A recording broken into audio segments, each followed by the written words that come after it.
You go down that? So this is for people who are riding a little bit more advanced terrain. Yeah, but there looks like there's some new rocks down it, so we're gonna skirt to the side here. Okay. Like if you just stay up high on this whole thing, it's actually less scary. Okay. Even though it takes a little bit of effort just to stay high and stay on this side hill here. You want to try and keep it high, and anytime we're doing these side hills, the front end's got to be higher than the rear end. You know, like anywhere you think there's traction, that's where the rear wheel needs to be, right? So if there's like a bush or something that you can aim for to get your rear wheel to, the bushes have traction more than the sand.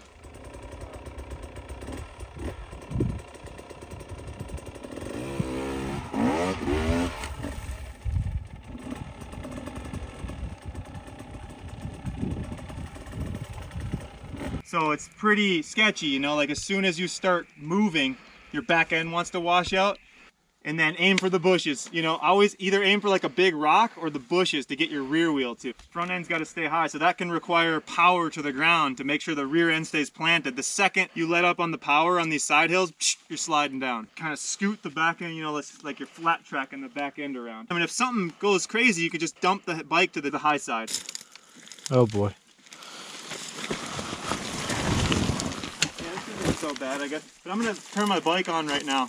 I like to keep the bike running because what if as I get going here, something stops me for just a second and then it throws my balance off because I'm going no miles per hour right now. So on downhills, I always like to have the bike running, even if it's like a big downhill, because what if I get to the bottom and there's something at the bottom that causes me to lose balance and I have no power to drive me forward. Now, disclaimer, once in a while I will leave my bike off if it's something I've ridden many times or if it's something on terrain that's really predictable or consistent and there's nothing sketchy at the bottom. You know, obviously there's times, and you'll see the pros even do it in sketchy times, but I recommend for people to keep the bike on just because what if there's a hole or what if there's a rock and you need, or what if you need to use the power to break the back end loose to change your direction real quick, or who knows, there's many reasons that you could use it, and there's not a whole lot of negatives to having it on unless your clutch control is really bad and you're in some sketchy stuff. Then potentially you could get a runaway engine or the bike come out from underneath you. So this is slightly for people who are riding a little bit more advanced terrain. So that's why I always keep the bike running first gear. I'll have the clutch all the way in, but I'm going to keep the rev.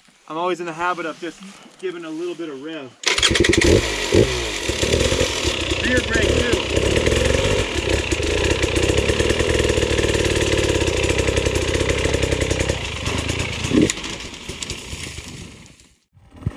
You can hear that even at the lowest, my RPMs on the bike never really get below idle. The throttle is not all the way off. After a lot of coaching sessions now, I've noticed one thing in particular with people is that as they start to get uncomfortable and the bike starts to come to a stop, the throttle is all the way off and they either stall and high side or just anything can stop you. So you need to have revs above idle at all times in the slow, techier stuff.